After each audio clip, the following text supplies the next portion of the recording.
If you ever start doubting, when it's hard to keep hoping, I just want you to know that I believe in you. When you're tired of fighting and it feels like you're broken, I just want you to know that I believe in you. Okay, so let's jump in. We're still in our series in the good news of Jesus. We're going to go ahead to Mark 7, starting in verse 24. This wonderful story about a mom. Wonderful story about a mom. This is Mark 7, starting in verse 24. Jesus left that place, and he went to the region of Tyre. And he didn't want anyone to know that he had entered a house, but he couldn't hide. In fact, a woman whose young daughter was possessed by an unclean spirit heard about him right away. And she came and she fell at his feet. The woman was Greek, she's a Gentile, Syrophoenician by birth, and she begged Jesus to throw the demon out of her daughter. He responded, "The children have to be fed first. It isn't right to take the children's bread and toss it to the dogs." But she answered, "Lord, even the dogs under the table eat the children's crumbs." "Good answer," he said.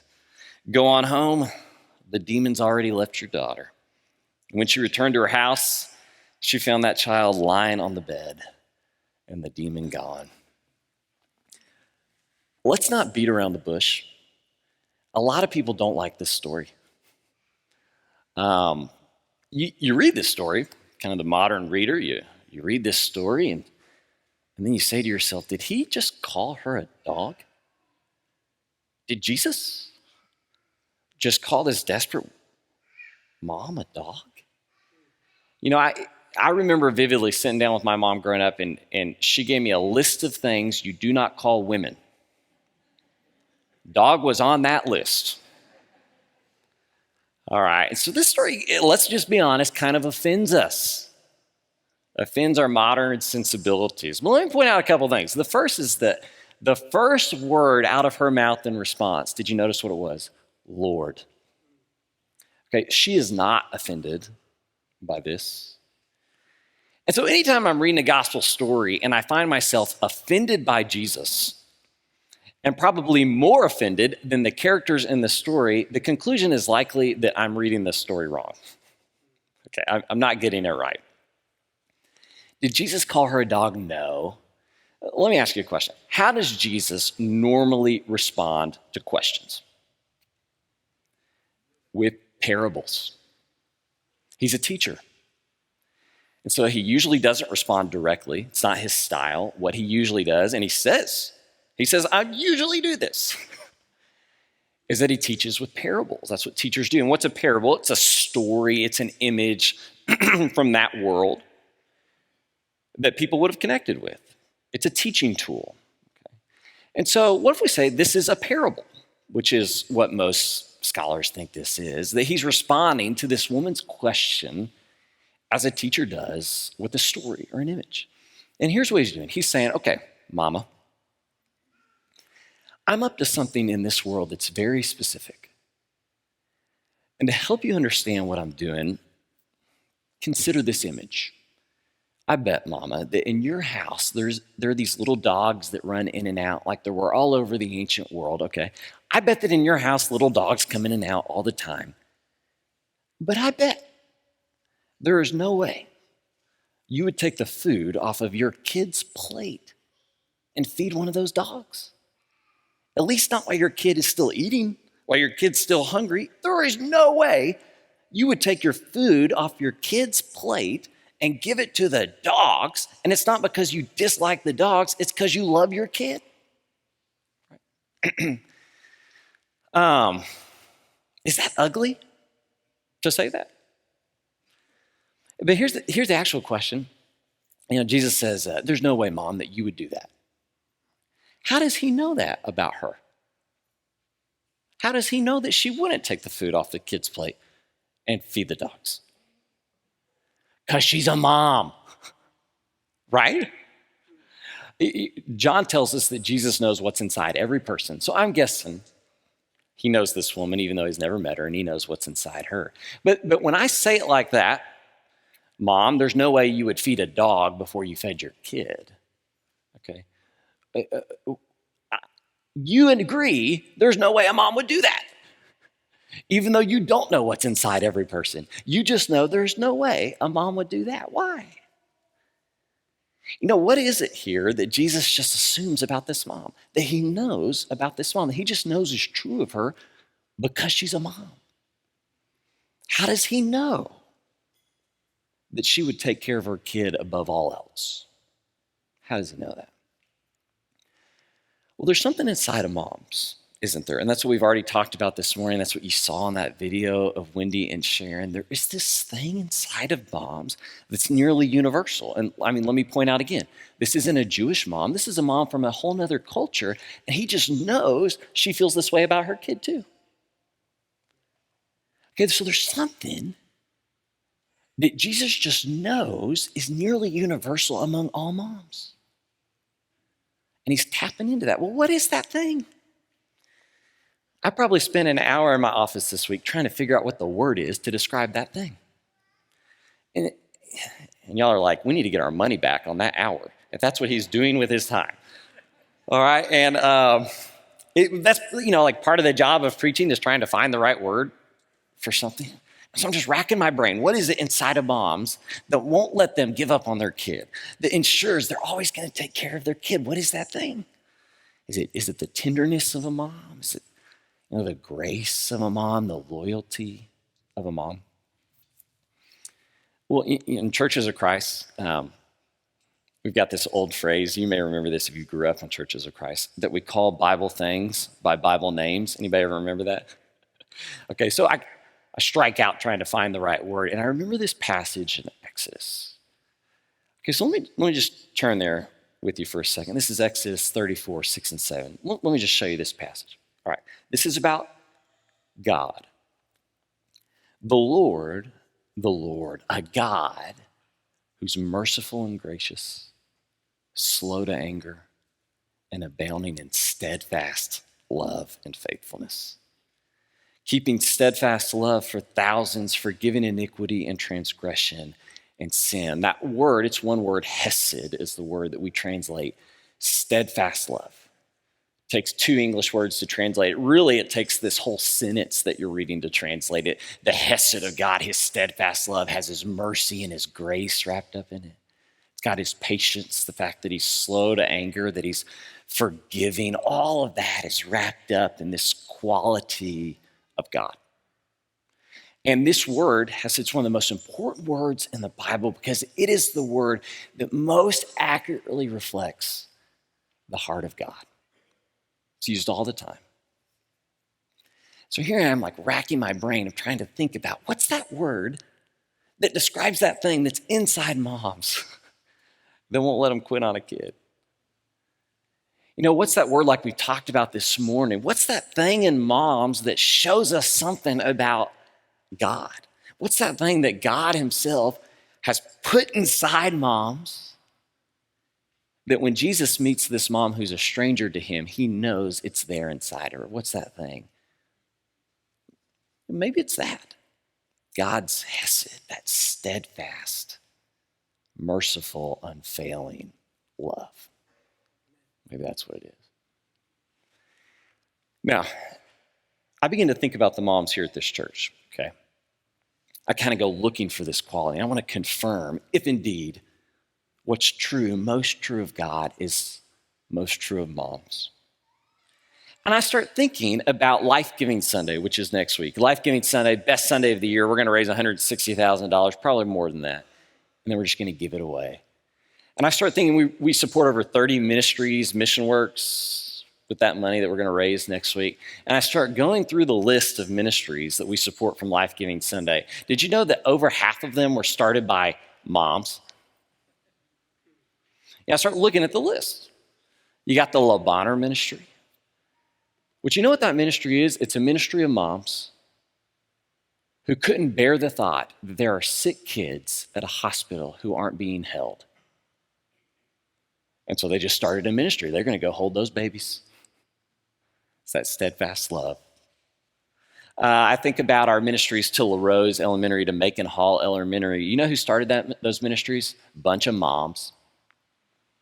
Couldn't bear the thought of kids who are getting left behind academically. It's that steadfast love of a mom. You just can't bear the thought of a kid not getting taken care of. A bunch of moms started that ministry. You know, we've got this adoption ministry that we support through our Life Giving Sunday, so we will help you pay for it if you adopt a child. Okay, you know who started that? Bunch of moms. You know who's on that committee? A bunch of moms and one dad, kind of out of place. We've got this foster care ministry that we support. So we'll help support your family if you foster a child.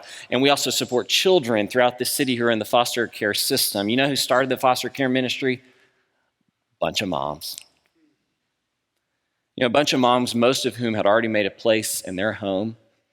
Most of their homes already maxed out, and they still made a place for some child who didn't have a home and who just desperately want every kid to have a home like that. You know, I get a call or email, from a young family a couple months ago. And they're thinking about foster care and they don't know where to start, but they just feel they're just feeling compelled by God to get into it. You know what I did? I emailed a bunch of moms and I copied that family on it.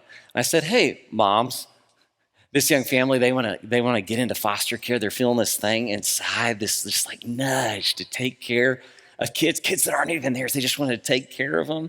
Can y'all help them out? You know, within 10 minutes, my inbox was flooded because everybody used reply all. Why? Flooded by these moms who are saying, oh, this is what you need to do. Let me get you connected with this person. Let me buy this for you. You know what? Let's just get on the phone and talk about this. Why? Okay, because moms have this thing inside. And moms, you don't have to train this thing. You don't have to develop this thing. So you don't have to go to like ongoing education for the steadfast love that's inside you for your kid. It's just there. Why is it there? Because God put it there. And when we say that what we see in moms is a reflection of the love that God has for all of us, that's the kind of love we're talking about. A steadfast love that doesn't know cultural boundaries, that is nearly universal, that is common to moms. And so Jesus just knows. This mom's going to understand when I tell her, I got to take care of the kids. So, which brings us back to the parable that Jesus tells, this parable about a dog and some hungry children. Why does this parable work? Okay. It's really important that we consider why Jesus chooses that particular parable. And so the language of dogs was certainly sometimes used for people who were not Jewish. So it's kind of this indicator that there's a cultural thing going on here. And then the other fact is that the language of children is often used for God's people, Israel, Jews, who are called in Deuteronomy and elsewhere throughout the Old Testament, who are called what? The Lord's children. So when Jesus is teaching here, it's this window into how Jesus conceives of or how he understands his purpose in the world. What he knows is that he has been sent by God to take care of God's children. And we're talking specifically about the Jewish people. He knows that God made a promise to that group of people all the way back in Genesis, and that God's faithfulness to that promise to his children has been being worked out, has been at stake since Genesis throughout the Old Testament and even into the New Testament. What is God going to do to keep this promise he made to this specific group of people, his children? Read Romans 9 through 11 this afternoon, and you'll see that even into the early church, they were still trying to work out, what does this mean about God's promise to his kids? So Jesus understands his purpose in coming to fulfill God's promise to feed the kids first. And so that's what he says. He says the children have to be fed first. This mom. It's what Paul echoes. This is in Romans 1:16. Paul says, I'm not ashamed of the gospel. It's God's own power for salvation to all who have faith in him, faith in God. To who? The Jew first, and then also to the Greek or to the Gentile, to you and me. Now, just leave that up on the screen for just a second. In our world of fairness, where fairness is the highest virtue, doesn't it offend us that God would take care of somebody else first? Well, God, that's not right. That's not what you're up to, Jesus. Okay, well, remember, anytime I'm offended by Jesus, I'm probably getting it wrong. All right, is it offensive? Is it offensive for Jesus to tell this woman, and I think he's telling us through this conversation with this woman, is it offensive for Jesus to tell this woman, Mama, God keeps his promises? No, praise God. Like, we're all relying on that. That's what we're all most desperately hoping for, is that God keeps his promises. And that's what he's saying. Mama, I got to feed the kids first. That's my purpose. Well, it's part of his purpose. That's how Jesus is called to fulfill God's promise. But there is God's promise to one group of people, his children, Israel, but there is also God's plan. And God's plan, going all the way back to the Old Testament, has always been to adopt, to graft into that family everybody. I mean, you see this in Isaiah. You remember this passage in Isaiah? It is not enough, since you're the servant, to raise up the tribes of Jacob and to bring back the survivors of Israel. Hence, I'll also appoint you as light to the nations so that my salvation will reach the ends of the earth. Okay. There's this story of the prophet Elijah. And Elijah comes upon a widow, a mom, who's got a son. And they're desperately poor, and they're running out of flour to make bread, what they eat to survive. And Elijah comes upon her, and Elijah is hungry, and he tells her, or he asks her, would you mind making me some bread? And she says, sorry, I can't do that. We're on the last of our flour. In fact, I'm going to make a little more bread for my son and I, and then I expect we're going to starve to death. It's not that I want to be unkind to you, stranger. It's that I got to take care of my kid first. And you remember what Elijah says in response to her? He says, make a little loaf of bread for me first, and then bring it to me. And then you can make something for yourself and your son after that. Now, Elijah's going to take care of her. He's going to give her miraculously more bread than she can ever hope to eat, okay? But just look at what he says again. Make a little loaf of bread for me first, and then you can feed yourself and your kid after that. Let me ask you something. You think a mama would have ever said that? No. Right? A mom knows. You got to keep your promise first. You got to feed your kid, the one that you're promised to. So Jesus is saying, Mama, I'm here to keep a promise that God made to his kids. But Jesus also knows that God's promise may have been to the children, but God's plan has always been for all people. And so what God does at this moment where Jesus is feeling pulled from exclusively God's promise to the totality of God's plan for all, what God does is he places a mom right there. A mom whose steadfast love signals to Jesus, now's the time. Because immediately after this story, the very next story, Jesus goes and he heals a Gentile man. The very next story, Jesus goes and he feeds 4,000 people like he fed 5,000 earlier. Only the 5,000 were Jews. The 4,000 are Gentiles. He was feeding only the children. Now he's feeding everybody. So if you were going to describe the moment in which Jesus transitions from God's promise to God's plan for all, how would you describe that moment? You'd call it a big moment. Because I'm looking around this morning, I don't see a lot of Jews. You know, like, you and I are part of the family of God. In part because of this mom. A little mom that God placed in a big moment in history. I keep calling her a little mom. Why? Well, because you'd be mad at me if I called her a big mom. That was also on the list of things you don't call women.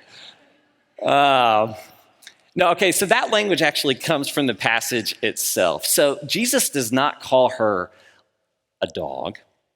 He's telling a parable, but what she does is she enters the parable voluntarily. And this is what she said. Literally, this is her reply: Lord, even the little dogs eat the little crumbs from the little children.